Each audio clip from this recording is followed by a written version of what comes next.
कल हमने पढ़ा था कि कैसे कैसे डेटा ट्रांसफर होता है एसएसडी से रैम, रैम से कैश, कैश से सीपीयू।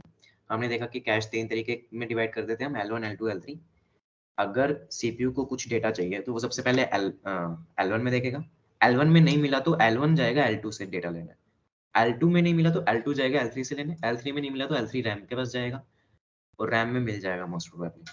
ठीक है, फिर हमने देखा कि जो यूनिट ट्रांसफर हो रही है मेमोरीज में उसको क्या बोल रहे हैं।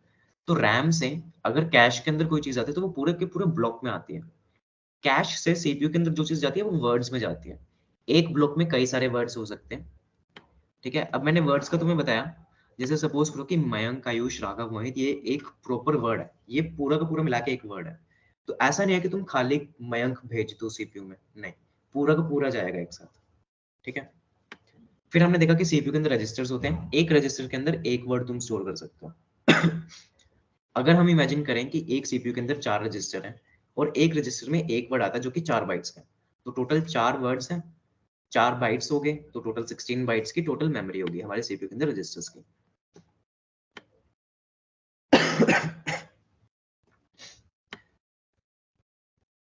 फिर हमने देखा कि जो कैश मेमोरी होती है वो किस तरीके से डिजाइन होती है। कैश मेमोरी में बहुत सारे ब्लॉक्स होते हैं, पतले पतले बहुत सारे ब्लॉक्स होते हैं। हर ब्लॉक के अंदर कुछ ना कुछ डेटा स्टोर होते हैं, कुछ बहुत सारे वर्ड स्टोर होते हैं। ठीक है, जस्ट सपोज करो कि एक ब्लॉक के अंदर हमारे पास 4 वर्ड स्टोर है। तो ऐसे अगर हमारे पास 10 ब्लॉक्स है तो टोटल हमारे पास 4 into 10 40 वर्ड स्टोर हो गए। ब्लॉक और लाइन एक ही चीज होती है, तुम इस पतले से स्ट्रिप को ब्लॉक बोल लो या फिर लाइन बोल लो, एक ही बात है।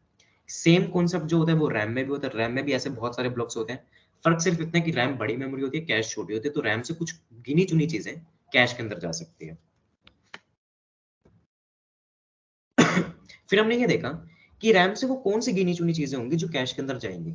देखो, अभी तुम व्हाट्सएप भी यूज कर रहे हो, MS टीम्स भी यूज कर रहे हो, स्नैपचैट भी यूज कर रहे हो, लेकिन एट दिस मोमेंट, इस वक्त तुम सिर्फ और सिर्फ MS टीम्स यूज कर रहे हो। वो सारी जो व्हाट्सएप वाली चीजें वो सब बैकग्राउंड में खुली हुई है। तो इस वक्त तुम्हें क्या चाहिए? तुम्हें ज्यादा इंपॉर्टेंट है कि MS टीम्स पे जो रिकॉर्डिंग आ रही है, जो मेरे हैंडआउट्स आ रहे हैं, वो दिखने चाहिए ना तुम्हें। तो ये तुम्हारी प्रेफरेंस है, ये प्रेफरेंस डिवाइड हो जाती है। रैम के अंदर व्हाट्सएप भी पड़ा है, स्नैपचैट भी पड़ा है, MS टीम्स भी पड़ा है। लेकिन इस वक्त क्योंकि तुम्हें MS टीम्स चाहिए, तो कुछ एल्गोरिदम्स होते हैं। मान लो सपोज करो कि MS टीम्स 10 ब्लॉक्स में बंटा हुआ था, 4 ब्लॉक्स कैश के अंदर ऑलरेडी चले जा चुके हैं। तो ऑब्वियसली उन पे वर्क चल रहा है, सीपीयू उनसे काम ले रहा है। अब सीपीयू ने कुछ ऐसा ब्लॉक मांगा, सपोज करो 6 नंबर ब्लॉक मांगा जो कि कैश में नहीं है। तो कैश में 6 नंबर ब्लॉक नहीं है, टोटल जगह 4 ब्लॉक्स की थी और वो चारों भरे हुए हैं। तो क्या होगा फाइनली?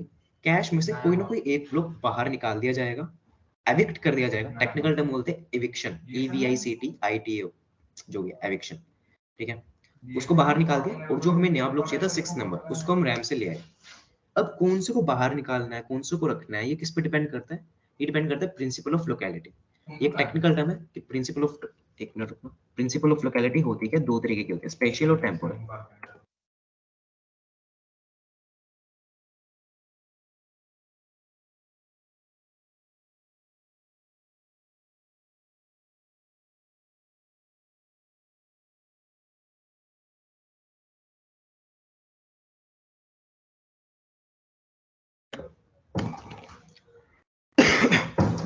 तो प्रिंसिपल ऑफ लोकेलिटी दो तरीके के होते हैं, एक होता है टेम्पोरल लोकेलिटी, एक होता है स्पेशियल लोकेलिटी।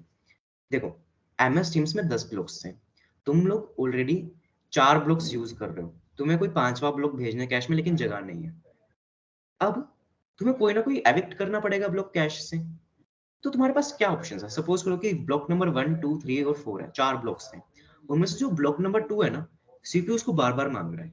जैसे सीपीयू ने अभी ब्लॉक नंबर 2 मांगा, फिर 3 मांगा, फिर वापस 2 मांग लिया, फिर 1 मांगा, फिर 4 मांगा, फिर 2 मांगा, फिर 3 मांगा, फिर वापस 2 मांग लिया। तो तुम देख लो कि बाकी ब्लॉक्स के कंपैरिजन में जो ब्लॉक नंबर 2 है उसको बहुत ज्यादा सीपीयू रेफरेंस दे रहा है। तो हम क्या करेंगे, 2 को रखेंगे अपने पास, 2 को एविक्ट नहीं करेंगे, बाकी किसी को भी एविक्ट कर देंगे। ये जो बेनिफिट मिला टू को, ये जो प्रिविलेज मिला, ये किस वजह से मिला? टेम्पोरल लोकेलिटी की वजह से। टेम्पोरल लोकेलिटी का मतलब क्या होता है कि कोई ऐसी चीज जो हमें लगता है कि सीपीयू को इन फ्यूचर काम आने वाली है बार बार, तो उसको हम रख लेते हैं, वो होता है टेम्पोरल लोकेलिटी। स्पेशियल लोकेलिटी क्या होता है? जब हम कैश को फिल कर रहे थे 4 ब्लॉक्स के लिए, तो सपोज करो कि सीपीयू ने मांगे ही सिर्फ फर्स्ट ब्लॉक था और सेकंड ब्लॉक था, सीपीयू ने थर्ड, फोर्थ, फिफ्थ, सिक्स मांगे ही नहीं। अब कैश के अंदर तो 4 ब्लॉक्स की जगह है, तो हमने 1 2 तो फिल कर दिया क्योंकि सीपीयू को चाहिए।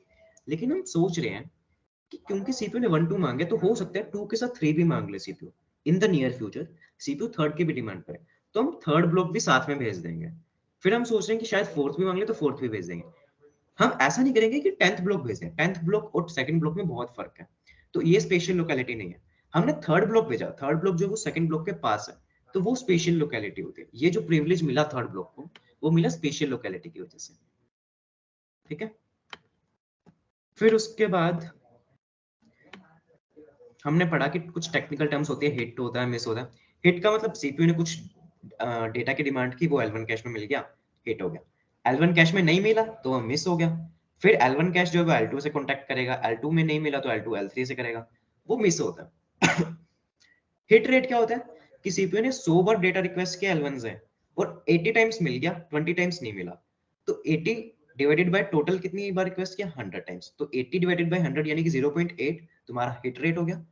कितनी बार नहीं मिला, 20, तो 20 डिवाइडेड बाय टोटल रिक्वेस्ट 100 है, तो 20 डिवाइडेड बाय 100 यानी कि 0.2, ये हो गया हमारा मिस रेट। मिस रेट यानी कि कितनी बार हमें रिक्वेस्ट जो सीपीयू है, सीपीयू ने रिक्वेस्ट करी और उसको डेटा नहीं मिला। हिट रेट का मतलब कितनी बार रिक्वेस्ट की और उसको डेटा मिल गया। अब हिट टाइम क्या होता है, सीपीयू ने कुछ रिक्वेस्ट किया कैश से, कैश में वो ढूंढा, कैश ने फिर वही डेटा निकाल के सीपीयू को दिया, तो इस पूरी प्रोसेस में जो टाइम लगा उसको हिट टाइम बोलते हैं। मिस पेनल्टी क्या होती है, सीपीयू ने कुछ मांगा L1 कैश से, L1 कैश के पास नहीं मिला, L1 ने L2 को कांटेक्ट किया, L2 में मिला, L2 से वो L1 में आया, L1 से सीपीयू में गया, तो ये जो टाइम लगा ना, L1 ने L2 से रिक्वेस्ट किया और L2 ने निकाल के L1 को भेजा, ये जो एक्स्ट्रा टाइम लगा इसको बोलते हैं मिस पेनल्टी। ये जो पेनल्टी लग रही है हमारे पास। फिर हमने देखा वापस से कि कैश एक्चुअल में बने कैसे होते हैं। कैश एक बहुत बड़ी मेमोरी, छोटी मेमोरी होती है, इसमें बहुत सारे ब्लॉक्स होते हैं, ब्लॉक्स के नेम होते हैं। फर्स्ट ब्लॉक को B0 बोल दिया, सेकंड को B1, थर्ड को B2, फिर ऐसे करते करते B31 तक चले गए, और भी हो सकते हैं। अब नेमिंग क्यों दी हमने, क्योंकि सीपीयू अगर कोई डेटा रिक्वेस्ट कर रहा है तो वो बताएगा ना कि मेरे को इस ब्लॉक का डेटा चाहिए, तो ऑब्वियसली हमें नेमिंग करनी पड़ेगी। सीपीयू ने बोला कि मेरे को B7 का डेटा चाहिए, तो हम फाइंड करेंगे कि B7 यहाँ पे है और फिर हम उसका डेटा निकाल के भेज देंगे। लेकिन B7 फाइंड किया कैसे हमने, हमने पहले फर्स्ट ब्लॉक को देखा, अच्छा ये B0 है, इसको नहीं देखना। फिर हमने सेकंड को देखा, अच्छा ये B1 है, ये भी नहीं चाहिए हमें। फिर B2 भी देखा, B3 देखा, B7 तक हम देखते गए। हमने B7 जैसे देखा, अरे ये तो मैच हो गया, फिर हमने उसमें से डेटा निकाल के भेज दिया। अगर ऐसे ही हम कर लेते, क्यों ना हम क्लस्टर्स बनाते, जैसे हम B1 B0 B1 B2 check कर रहे हैं, हम ऐसा नहीं करते। हम क्या कर रहे हैं, हम चार चार ब्लॉक्स के क्लस्टर बना देते हैं। जैसे B0 B1 B2 B3 को मैंने बोल दिया सेट नंबर 0, फिर B4 से लेके B7 तक बोल दिया सेट नंबर 1। अब क्या है, अब मेरा सीपीयू ब्लॉक का एड्रेस नहीं देगा, अब मेरा सीपीयू सेट का एड्रेस देगा। जस्ट सपोज करो कि सीपीयू ने मांगा था कि ब्लॉक 7 चाहिए, तो उस एड्रेस में हमें पता चल जाएगा कि सेट नंबर कौन सा है। मांग तो अभी भी वो ब्लॉक की रहा है, सीपीयू अभी भी ब्लॉक की रिक्वेस्ट कर रहा है, लेकिन उस एड्रेस में उसने सेट नंबर दे रखा है। सेट नंबर दे रखा है तो हम क्या करेंगे, हम पहले सेट 0 पे गए, हमें पता चला कि ब्लॉक 7 तो सेट 0 में होता ही नहीं है, तो हमने उसको देखा ही नहीं। हमने ना B0 चेक किया, ना B1, ना B2, ना B3, हमारा टाइम सेव हो गया। फिर हम सेट नंबर 1 पे मूव हुए, सेट नंबर 1 में देखा कि हाँ इसमें ब्लॉक 7 पड़ा है। फिर हमने चेक किया कि B4 देखा, अच्छा B4 मैच नहीं हो रहा, B5 नहीं हो रहा, B6 नहीं हो रहा, B7 अच्छा मैच हो गया, चलो डेटा रिक्वेस्ट भेज देते हैं वापस। तो यहाँ पे हमने कुछ टाइम बचा लिया, सेट 0 देखते ही हमने बोला कि ये हमें नहीं चाहिए, हमने अंदर के ब्लॉक से चेक नहीं किया, तो यहाँ से हमारा टाइम बचा। अब ये डिपेंड करता है कैश बनाने वाले पे कि वो कितने सेट्स रखता है। 4 ब्लॉक्स का एक सेट बनाता है, वो 8 ब्लॉक्स का एक सेट बनाता है, 16 का बनाता है, 32 का बनाता है, या फिर 2 का बनाता है, वो उस पर डिपेंड करता है। अच्छा, अब ये जो हम सेट बना रहे हैं ना अलग अलग नंबर्स के, इनको बोलते हैं सेट एसोसिएटिविटी। अगर अगर तो मैंने एक ही ब्लॉक का एक सेट बनाया जिसका कोई यूज नहीं है, टेक्निकल टर्म्स में देखें तो अगर एक ही ब्लॉक का एक सेट बना हुआ है तो उसका कोई यूज नहीं, बस हम बोल रहे हैं कि एक ब्लॉक का एक सेट है, तो उसको बोलते हैं डायरेक्ट मैप्ड कैश। अगर हमने 2 ब्लॉक्स का एक सेट बनाया तो उसको बोलते हैं टू वे एसोसिएटिव कैश। अगर हमने 4 ब्लॉक्स का एक सेट बनाया तो उसको बोलते हैं 4 वे एसोसिएटिव कैश। हमने 16 ब्लॉक्स का एक सेट बनाया तो उसको बोलेंगे 16 वे एसोसिएटिव कैश। फिर फुल्ली एसोसिएटिव एक अलग टर्म रह जाती है जिसमें हम कैश नहीं बना, मतलब सेट नहीं बनाते, रैंडमली हम मेमोरी एक्सेस कर सकते हैं। अब ये तीनों चीजें एक्चुअल में वर्क कैसे करती है, सबसे पहले मैंने तुम्हें बताया जो फर्स्ट वाला ये डायग्राम है ऊपर ग्रीन कलर से बना हुआ, इसमें हमने देखा था कि जो रैम है उसके अंदर भी कुछ ब्लॉक्स हैं और जो कैश है उसके अंदर भी कुछ ब्लॉक्स हैं। तो रैम से कैश के अंदर हमें ब्लॉक ट्रांसफर कराना है, उसके क्या क्या वेज हो सकते हैं? उसके 3 वेज हमने अभी भी देखे एसोसिएटिविटी के थ्रू। जो नीचे वाला डायग्राम है डायरेक्ट मैप जिस पे लिखे हैं, वो सबसे पहले हमने देखा है। उसमें क्या कर रहे हैं कि जो रैम का ब्लॉक है ना, उसमें हर एक ब्लॉक को कलर कोडिंग दे रहे हैं। कलर कोडिंग देने का मतलब सिर्फ समझाना है, एक्चुअल में कलर कोडिंग नहीं देते होते, ये सिर्फ समझाने के पर्पस है। जैसे B0 को माना ग्रीन, B1 को येलो, B2 को ऑरेंज, B3 को रेड, फिर B4 से वापस मैंने ग्रीन मान लिया, yellow orange red, yellow green, yellow orange red, green yellow orange red, ऐसे में कलर कोडिंग देता गया हर एक ब्लॉक को रैम के अंदर। तो अगर मुझे कोई भी ब्लॉक उठा के कैश को देना है, तो मैं सिर्फ उसी कलर कोडिंग वाले ब्लॉक को पर्टिकुलर उसी कलर कोडिंग वाले कैश ब्लॉक में रख पाऊंगा। जैसे अगर मुझे B0 कैश को देना है, तो मैं कैश के अंदर जो B0 पड़ा है उधर ही दे सकता हूँ। अगर मुझे रैम से उठा के B4 को देना है, जैसे B0, B1, B2, B3, B4 को देना है, तो B4 भी मैं B0 वाली जगह पे रखूंगा। अगर B4 के बाद मुझे B8 को देना है, तो B8 भी यहीं पे आएगा, B12 भी यहीं पे आएगा। वैसे ही B1, B5, B9, B13 B1 वाली जगह पे आएंगे, येलो वाले जगह पे। यहाँ से रैम से जो B2 है, B6 है और B10 है, B14 है, ये सब B2 वाली जगह पे आएंगे ऑरेंज वाले कलर कोडिंग पे। वैसे ही रेड पे भी होगा। इसको बोलते हैं डायरेक्ट मैप्ड कैश। इसके नुकसान क्या है? जस्ट सपोज करो कि डायरेक्ट मैप कैश में कैश के अंदर B0 ब्लॉक पड़ा था, ठीक है? B0 ब्लॉक जो है वो, चलो मैं थोड़ा सा ना बोर्ड पे सिखाता हूँ तुम्हें, व्हाइट बोर्ड खोलता हूँ।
अच्छा, ये व्हाइट बोर्ड सबको विजिबल है ना?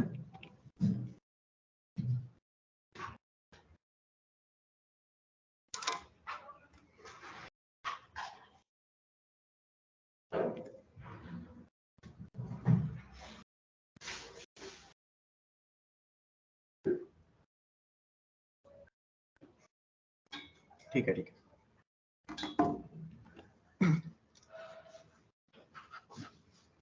देखो, हमने पढ़ा कि कैश 3 तरीके के हो सकते हैं। या तो डायरेक्ट मैप होगा, या फिर एन वे एसोसिएटिव होगा। मैं मान के चल रहा हूँ कि 4 वे एसोसिएटिव है इस बार हमारे पास, ठीक है? 4 वे सेट एसोसिएटिव, या फिर हमारे पास फुली एसोसिएटिव होगा। ये डायरेक्ट मैप क्या होता है? एक स्पेशल केस होता है जहाँ पे n की वैल्यू 1 हो जाती है। जो n वे सेट एसोसिएटिव है, अगर n की वैल्यू 1 है तो उसी को हम डायरेक्ट मैप बोल देते हैं, ठीक है? अब डायरेक्ट मैप में क्या होता है, ये तुम्हारा कैश है, ये तुम्हारी मेन मेमोरी है, इसके अंदर ब्लॉक पड़े हैं बहुत सारे, और इसके अंदर 4 ही ब्लॉक्स आने की जगह है, जस्ट सपोज करो, ठीक है।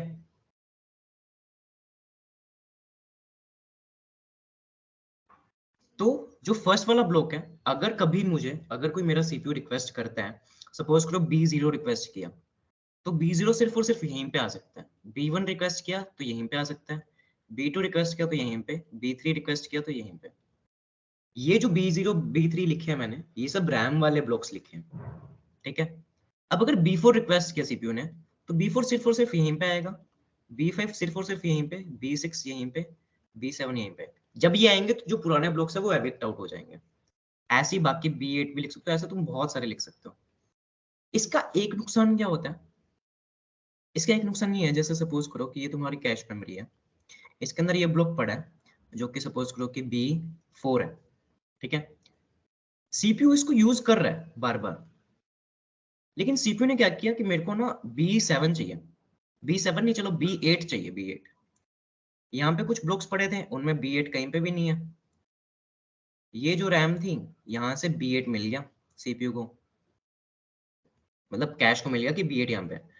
तो जो B8 है ये आई ही सिर्फ यहीं पे सकता है, जैसे हमने देखा B4 और B8 पहले वाले ब्लॉक्स में आ सकते हैं, तो B8 यहीं पे आ सकता है।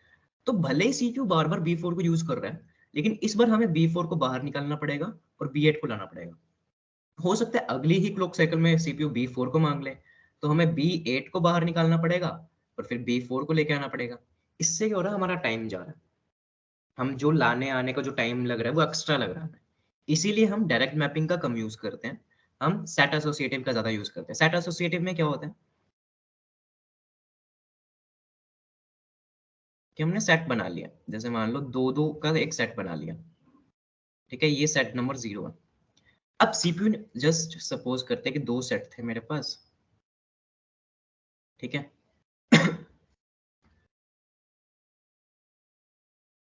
यहाँ पे बहुत सारे ब्लॉक्स थे,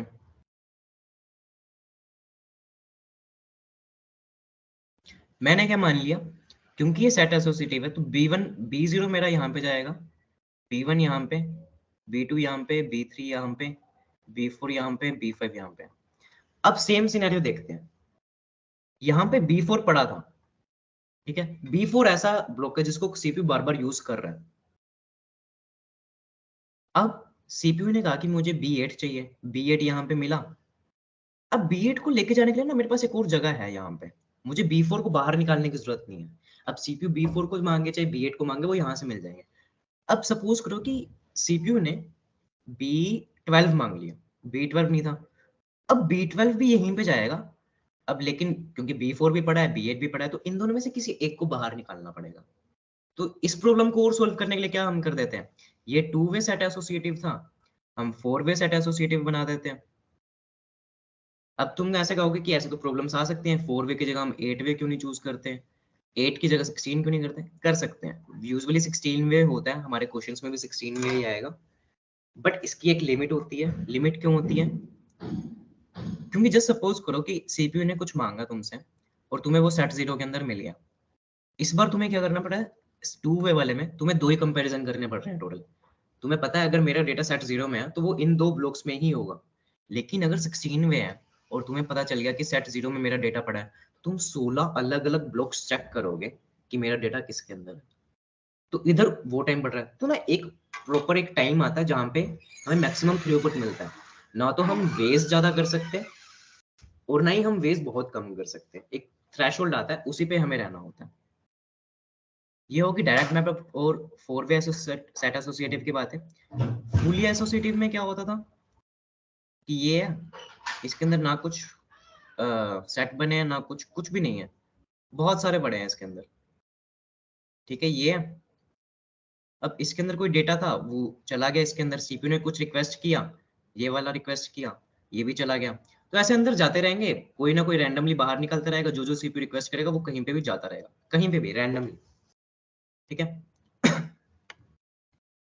ये थी कहानी की कैश मेमोरी के कौन कौन से डिजाइन होते हैं।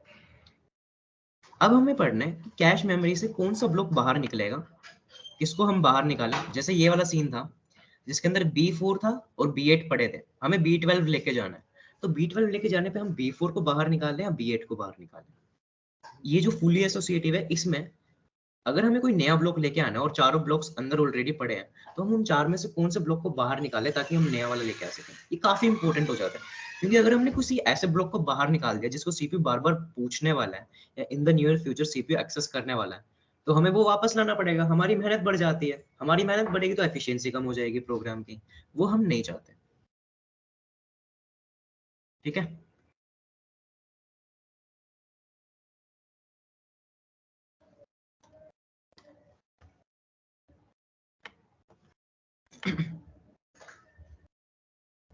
अब इसके कुछ कुछ प्रिंसिपल्स होते हैं, थोड़े से एक बार नाम लिख लेता हूँ।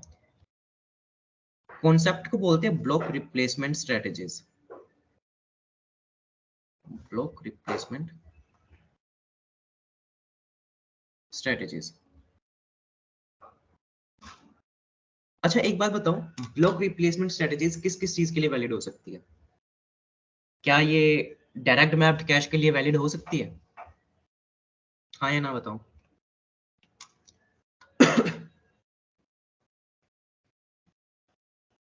नहीं, क्यों नहीं हो सकती?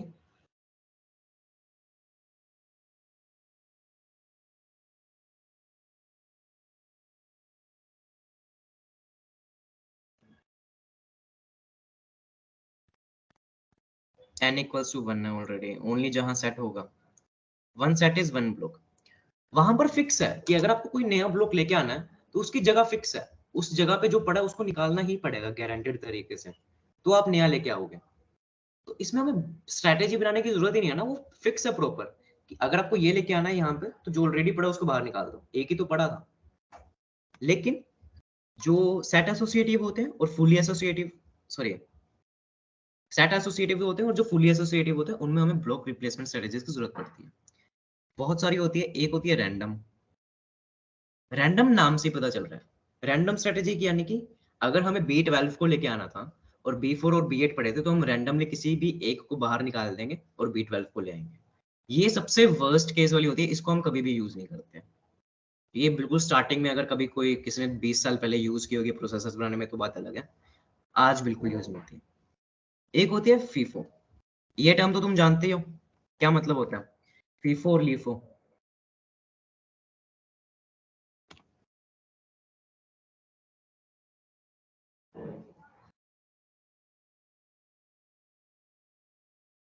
First in first out FIFO, और लीफो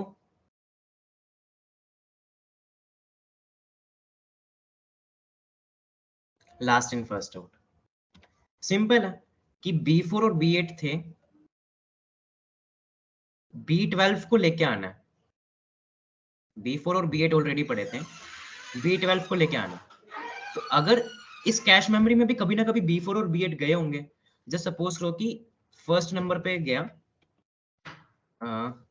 B4 गया था, सेकंड पे B8 गया था, तो फर्स्ट इन फर्स्ट आउट का मतलब कि पहले B4 गया था तो इस बार B4 को बाहर निकाल दो, B12 को इधर ले आओ। लीफो में क्या हो जाएगा कि लास्ट इन फर्स्ट आउट, पहले B4 गया बाद में B8 गया, तो इस बार B8 को बाहर निकाल दो, B12 को ले आओ। ये कॉन्सेप्ट होता है इनका। फोर्थ होती है लीस्ट रिसेंटली यूज्ड।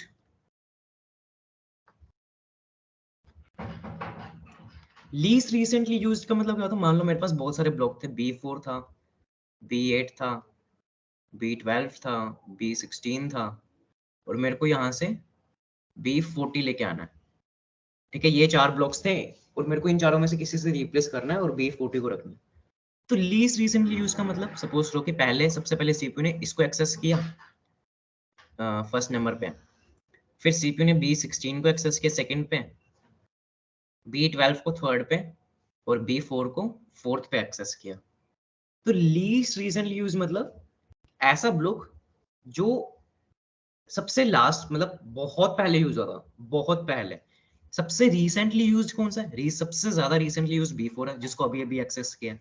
उससे कम रिसेंटली यूज B12, उससे कम रिसेंटली यूज B16, और सबसे कम रिसेंटली यूज यानी कि लीस्ट रिसेंटली यूज यानी कि B8। तो इस बार हम क्या करेंगे, B40 को B8 वाली पोजीशन पे ले आएंगे।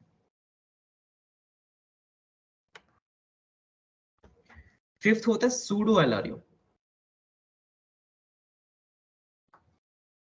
सूडो का मतलब ऐसी चीज जो दिखती है पर एक्चुअल में वैसी नहीं होती। सूडो एलआरयू, एलआरयू का मतलब यही होता है, लीस्ट रिसेंटली यूज्ड। ठीक है, सूडो एलआरयू में क्या करते हैं हम, थोड़ा सा एलआरयू में थोड़ा सा और बताता हूँ मैं तुम्हें। एलआरयू में ना हम एक एक्स्ट्रा कुछ हार्डवेयर लगा के रखते हैं जिससे पता चलता है कि लास्ट में हमने किस चीज को यूज किया था बहुत पहले। सूडो एलआरयू में सिमिलर सा कॉन्सेप्ट है। ये जो मैं बना रहा हूँ एक बार इस पे ध्यान मत देना।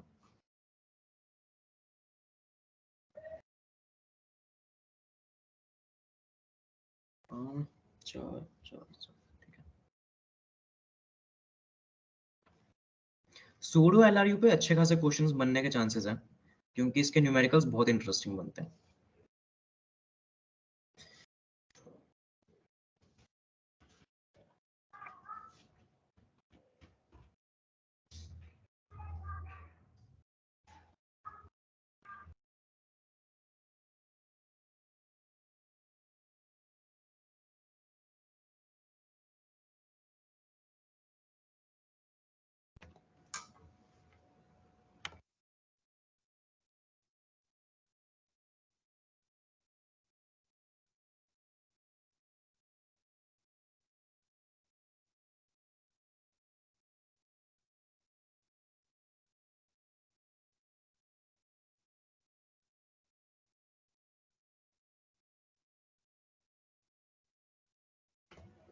एक मिनट रुकना यार।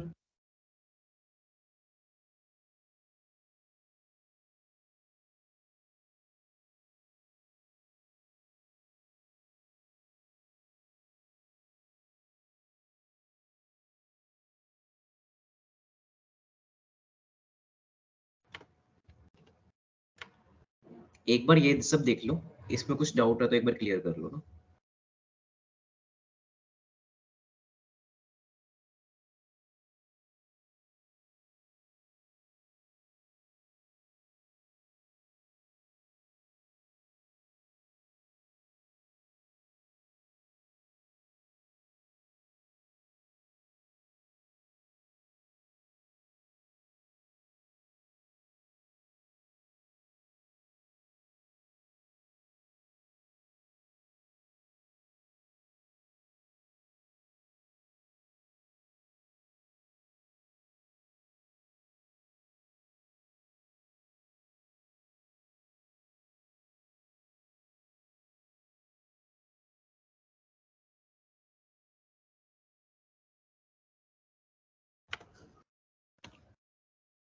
आवाज आ रही है सबको?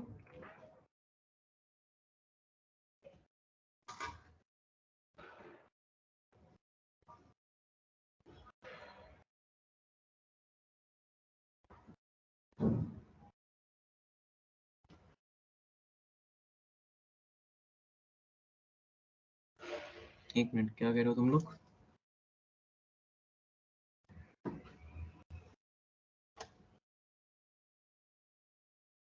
फर्स्ट इन फर्स्ट आउट और एलआरयू में डिफरेंस क्या होगा?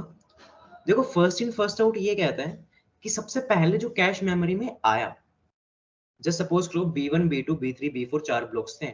सबसे पहले B1 आया, फिर B2 आया, B3 आया, B4 आया। तो सबसे पहले कौन सा आया? B1। तो इस बार हम B1 को निकाल देंगे, ये कहता है FIFO। एलआरयू कहता है कि लास्ट सबसे पहले यूज कौन सा था। सबसे पहले यूज का मतलब कि जो जो अभी यूज हुए हैं उनको छोड़ दो, जो बहुत पहले यूज हुआ था उसको निकाल दो।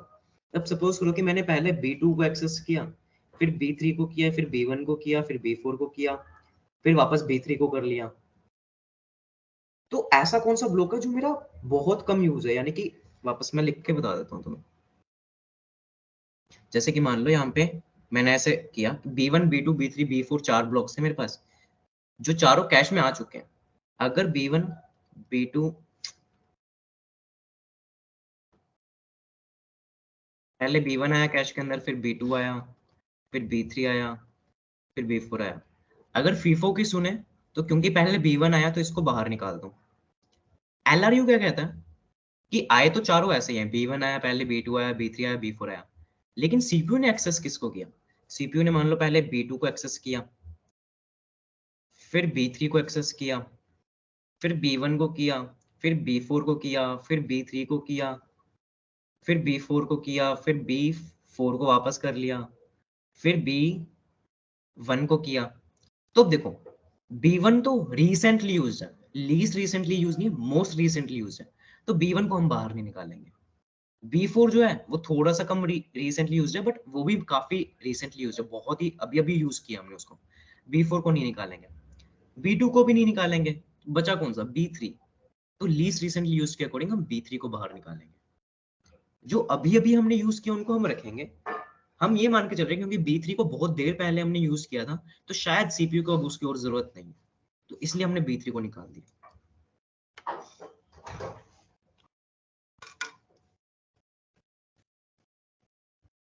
अब समझ आया?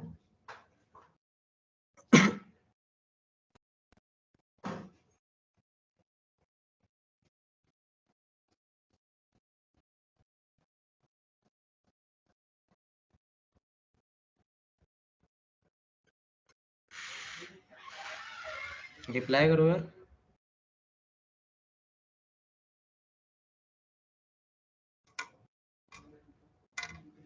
क्लियर?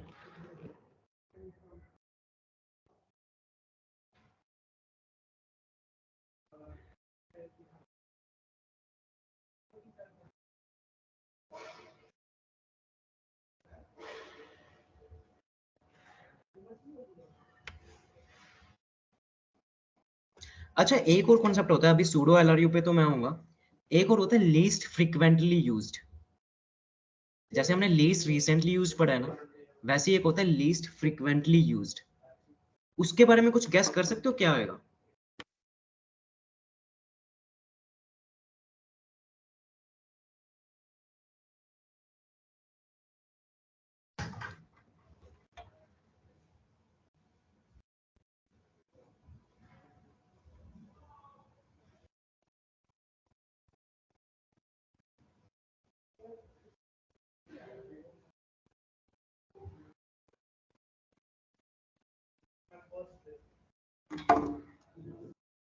जो सबसे कम बार यूज हुआ हो, least number of times, only used once. Once का नहीं कह सकते, जो सबसे कम बार यूज हुआ है। ठीक है, हाँ। अब जैसे यही वाला एग्जांपल लेते हैं, मैं इसी के साथ फिफ्थ भी बता देता हूँ। ऐसा करते हैं, सूडो एलआरयू पे वापस आता हूँ मैं, इसी के साथ एक बार वो बता देता हूँ।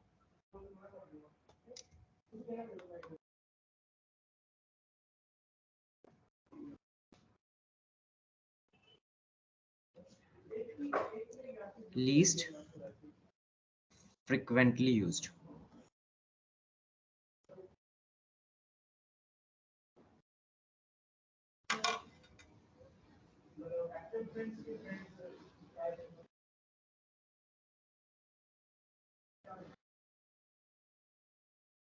लीस्ट फ्रीक्वेंटली यूज में क्या होता है, जैसे ऊपर वाले एग्जांपल, हमने B2 को लिया, B3 को लिया, B4, B1, B4, B2, B1, sorry, B4, B4, B1। अब देखो B4 को हमने कितनी बार यूज किया, एक बार, दो बार, तीन बार, तो हम B4 को तो नहीं निकालेंगे क्योंकि ये बहुत ज्यादा यूज हो रहा है।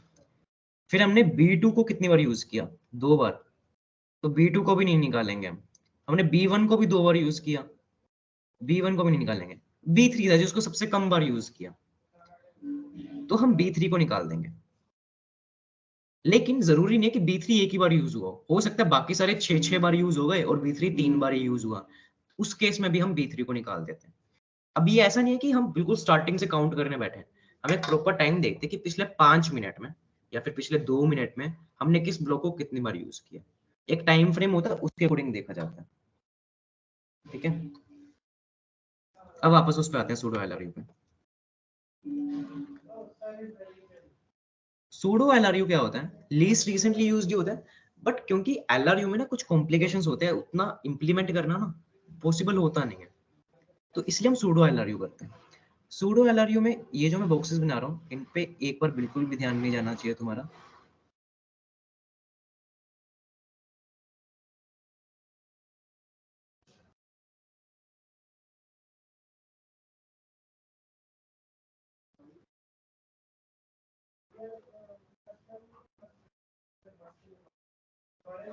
जस्ट सपोज करो कि यहाँ पे ए था, यहाँ पे B, C, D, E, F, G और एच, ठीक है। सीपीयू कैसे कॉल कर रहा है? सीपीयू ने कहा बी, सी, ए, एफ, डी, जी, ए, बी, सी, आगे कर लेते हैं, जी, जी कर लेते हैं, चलो ठीक है। इसमें हम क्या करेंगे, सीपीयू ने बी को यूज किया, तो ये जो बॉक्सेस है ना, इनसे हम एरो निकालेंगे, एरो चलाएंगे मतलब, ठीक है। एरो किस तरफ चलना चाहिए? बी के बिल्कुल ऑपोजिट में। ये ऐसे कनेक्टेड है, बी ऐसे कनेक्टेड है, ठीक है, ऐसे कनेक्टेड है ये सब। अब एरो कैसे चलना चाहिए? क्योंकि बी को एक्सेस किया तो यहाँ पे एरो ए की तरफ जाना चाहिए। हम यहाँ पे आए तो बी ऊपर वाली तरफ आता है, तो ऊपर वाली तरफ नहीं करेंगे, हम नीचे वाली तरफ एक्सेस करेंगे। अब यहाँ से हमने देखा कि बी ऊपर वाले रीजन में लाई करता है, ऊपर वाले में, तो इसलिए हम नीचे एरो कर देंगे, ठीक है, नीचे एरो कर दिया। फिर हमने बी को एक्सेस कर लिया, अब हमें सी को एक्सेस करना है, तो हम क्या करेंगे, सी के पास जाएंगे। सी के पास, क्योंकि सी एक्सेस करना है तो नीचे वाला एरो कर दिया, सी को नहीं करना। जैसे ही सी को एक्सेस किया तो ये वाला जो एरो है ये हट जाएगा, हम ऊपर वाले एरो को कर देंगे। अब सेम इधर गए, क्योंकि सी ऊपर ही लाई कर रहा है अभी भी, इसलिए हम नीचे वाला एरो कर देंगे जो कि ऑलरेडी है नीचे, ठीक है। अब इसको वापस से करके देखते हैं। ये एरो वाला एक बार थोड़ा सा बता दिया, अब प्रॉपर बहुत साफ तरीके से करते हैं। सबसे पहले क्या हुआ, बी को एक्सेस किया हमने, तो यहाँ से एक एरो गया, क्योंकि बी की तरफ जाना है हमें, तो बी से उल्टा एरो चलेगा। अब बी जो है वो इसके ऊपर है, ऊपर है इसलिए हम नीचे की तरफ एरो करेंगे। जो बी है वो इस वाले ब्लॉक के ऊपर है, तो यहाँ से नीचे एरो कर दिया। अब हमें सी को एक्सेस करना है, बी को हटा दो, बी था, बी हो गया, सी को एक्सेस करना है। क्योंकि सी को एक्सेस करना है तो यहाँ से एरो डी की तरफ जाना चाहिए, ये वाला जो एरो है ये हट जाना चाहिए, ये ऊपर जाना चाहिए, और ये नीचे वाला सेम रहेगा, क्योंकि हमें सी जो है वो इस वाले ब्लॉक के लेवल के ऊपर मिल रहा है। तो अगर ऊपर मिल रहा है सी, तो नीचे एरो जाएगा, अगर सी नीचे मिल रहा होता तो एरो ऊपर लगा दे। अब एरो ऑलरेडी नीचे, तो हमें और चेंजेस करने की जरूरत है नहीं। सी हो गया। अब ए को एक्सेस किया, क्योंकि ए को एक्सेस कर रहे हैं तो एरो जो है वो नीचे जाना चाहिए, तो बी की तरफ एरो चला गया। क्योंकि हमें ए ऊपर मिल रहा है, तो हमें ये वाला एरो भी नीचे की तरफ करना पड़ेगा। एरो अब ए ऊपर की तरफ मिल रहा है तो यहाँ पे सेम रहेगा एरो। ए भी हो गया। अब हम गए एफ के पास, क्योंकि हमें एफ को एक्सेस करना है तो हमने ई की तरफ चलाया एरो, क्योंकि एफ ऊपर वाली साइड आता है इस ब्लॉक के कंपैरिजन में, तो यहाँ से नीचे। अब एफ क्योंकि इस वाले ब्लॉक के कंपैरिजन में नीचे लाई करता है, तो हमने इस एरो को ऊपर कर दिया, नीचे वाले को चेंज कर दिया। एफ भी हो गया। अब डी पे आए हम, हमें डी एक्सेस करना है, तो यानी कि ये एरो हटेगा हमारा, सी की तरफ जाएगा ये एरो भी हटेगा, ये एरो ऊपर जाएगा, उल्टा हो जाएगा। अब डी ऊपर आता है, तो यानी कि ये एरो हट जाएगा, यहाँ से आ जाएंगे। टी भी हो गया। अब हमें जी के पास जाना है, तो जी के पास जाना है तो यानी कि हमें एच की तरफ यहाँ पे एरो करना पड़ेगा, जी और एच में से चूज करेंगे। क्योंकि जी हमें इस ब्लॉक के कंपैरिजन में नीचे मिला, तो हम एरो ऊपर करेंगे। जो फर्स्ट ब्लॉक था उसके कंपैरिजन में जी नीचे है, तो एरो फिर उल्टी डायरेक्शन में वापस ऊपर चला जाएगा। मतलब बेसिकली तुम्हें ये देखना है कि उस ब्लॉक के पर्टिकुलर लेवल के अगर ऊपर तुम्हें वैल्यू मिल रही है तो एरो तुम नीचे की तरफ लगाओगे, अगर वैल्यू नीचे मिल रही है उस पर्टिकुलर ब्लॉक के तो एरो ऊपर वाली तरफ लगाओगे। अब हमारा जी भी हो गया।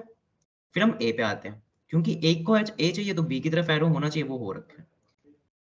इस वाले ब्लॉक के कंपैरिजन में ए ऊपर है तो एरो नीचे, यहाँ पे भी ए ऊपर है तो एरो नीचे। ए भी हो गया वापस से। अब बी चाहिए, क्योंकि बी चाहिए हमें, तो एरो ये वाला ऊपर, बाकी सब सेम रहेगा क्योंकि बाकी ऑलरेडी नीचे की तरफ है। फिर हमें सी चाहिए, तो ये सी हट जाएगा, यहाँ पे डी आ जाएगा और ये वाला एरो ऊपर चला जाएगा।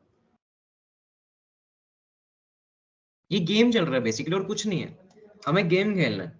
जो जो वैल्यूज हमें मिल रही है उनकी तरफ हमें बिल्कुल भी एरो नहीं करना है, उससे ऑपोजिट डायरेक्शंस में एरोस करने हैं। तो हमारा सी भी हो गया अभी। अब लास्ट बचा हमारा जी। तो जी के पास एरो नहीं है, हमें एच की तरफ करना पड़ेगा। फिर वापस से ये वाला जो एरो है, ये जी नीचे मिल रहा है तो एरो ऊपर होना चाहिए। यहाँ पे भी हमें जी नीचे मिल रहा है तो ये वाला एरो हट के ऊपर चला जाएगा। अब अगर मैं किसी के को, अगर ये सीपीयू की रिक्वेस्ट है, सीपीयू की रिक्वेस्ट है, सीपीयू ने पहले बी किया, बी को रिक्वेस्ट किया, फिर सी को किया, फिर ए को, फिर एफ को, ऐसे करते करते अब के को रिक्वेस्ट किया। के तो कैश में है ही नहीं, ये पूरी कैश मेमोरी थी 8 ब्लॉक्स की। के है ही नहीं, तो के आने के लिए किसी को बाहर निकालना पड़ेगा। तो हम उसको बाहर निकालेंगे जिसकी तरफ तीनों एरो पॉइंट कर रहे हैं।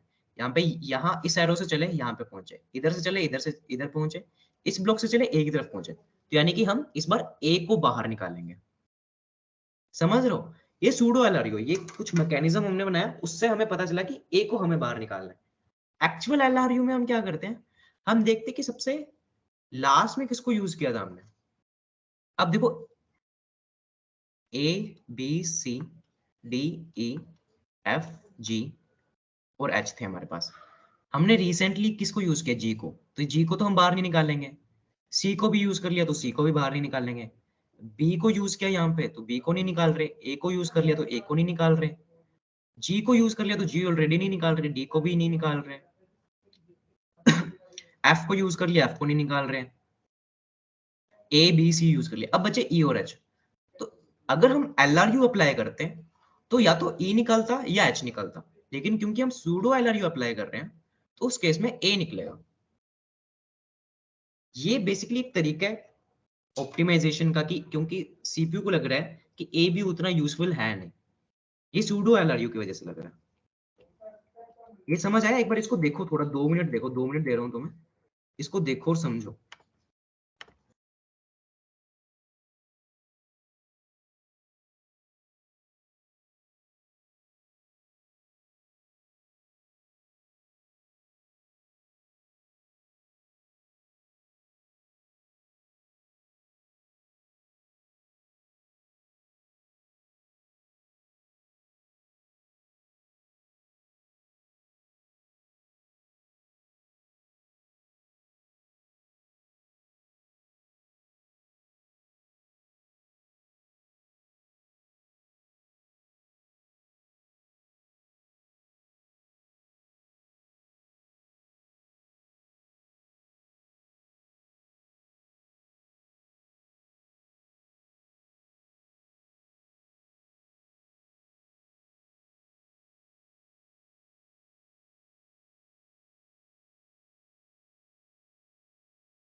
तुम सबके माइक्स ऑन है, तुम लोग अपने आप को अनम्यूट कर सकते हो।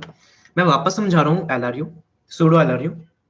रिस्पॉन्स देते रहना माइक के साथ साथ, ठीक है? आप भी दे सकते हो मुझे कोई रिस्पॉन्स?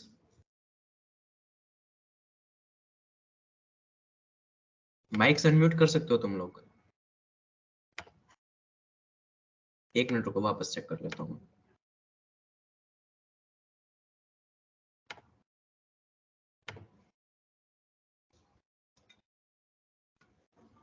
अब चेक करो, रिस्पॉन्स दे सकते हो?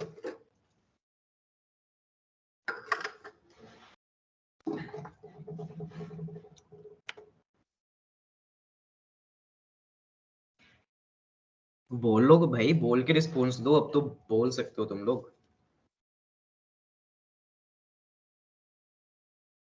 देखो ऐसा मैं कैसे समझाऊंगा यार, तुम लोग रिस्पॉन्स नहीं दे रहे।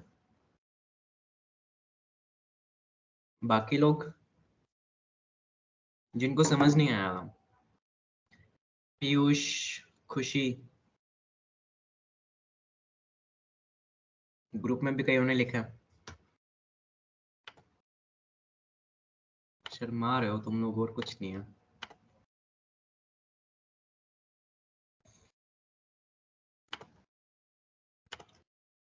मैं समझा रहा हूँ वापस, रुको।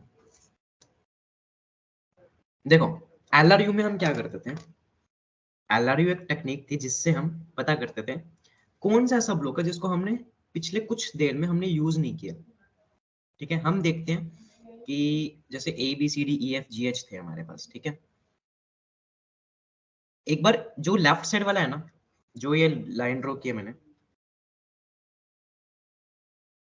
लेफ्ट साइड वाला भूल जाओ, राइट वाला याद रखो।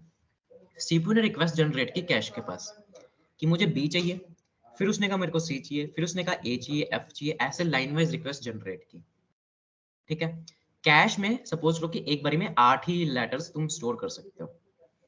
ये वर्ड्स है, तुम 8 ही वर्ड्स स्टोर कर सकते हो एक बारी में, तो तुमने ए से एच तक ऑलरेडी स्टोर करके रखे हुए हैं। सीपीयू ने तुमसे बी मांगा, तुमने बी दे दिया, सीपीयू ने सी मांगा, दे दिया, ए मांगा, तुमने सब दे दिया। लास्ट में क्या हुआ, सीपीयू ने के मांग लिया। अब तुम क्या देखोगे, तुम एलआरयू की अप्रोच से देख रहे हो। एलआरयू का मतलब कौन सा ऐसा ब्लॉक है जिसको हमने सबसे आखिरी टाइम किसी पे यूज किया था, यानी कि पिछले कुछ देर में हमने यूज किया ही नहीं उस ब्लॉक को। तो हमने देखा कि हमारे पास ए था, स्टार्टिंग में B C D E F, देखो इसको भी छोड़ो, हमने देखा कि हमारे पास ए था, बी था, सी था, डी था, ई था, एफ जी एच, ये सारे थे एलआरयू के अप्रोच से। एलआरयू क्या कहता है कि जो सबसे अभी अभी जो तुमने बिल्कुल रिसेंटली यूज किया, जिसको भी रिसेंटली यूज करके छोड़ा है, वो तुम बाहर नहीं निकालोगे। अब सीपीयू यहां तक पहुंच चुका है, सीपीयू ने अगली रिक्वेस्ट के दी है। अब तुम देख लो कि के की रिक्वेस्ट जब सीपीयू ने दिया, तो मैं के के लिए किसको बाहर निकालूं ताकि मैं के को अंदर डाल सकूं कैश के। तुमने देखा अभी भी उन्हें जी को यूज किया, तो हो सकता है सीपीयू जी को मांग ले फ्यूचर में, तो जी तो मैं नहीं निकाल रहा। सी बी ए, सी को भी नहीं निकालूंगा, बी को भी नहीं, ए को भी नहीं। जी डी एफ, जी को नहीं निकाल रहा, डी को भी नहीं निकाल रहा, एफ को भी नहीं निकाल रहा।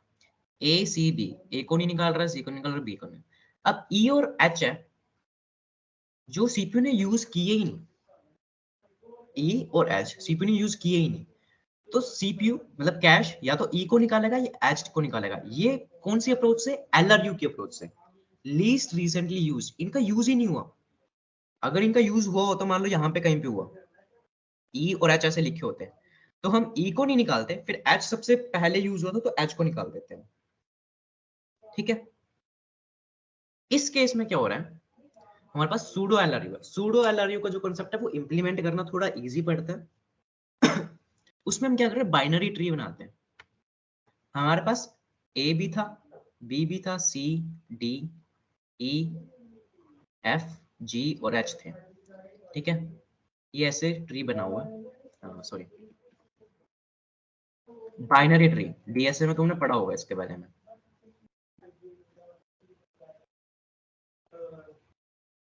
ठीक है, इसमें हमने क्या देखना है कि सबसे पहले हमने बी को एक्सेस किया था,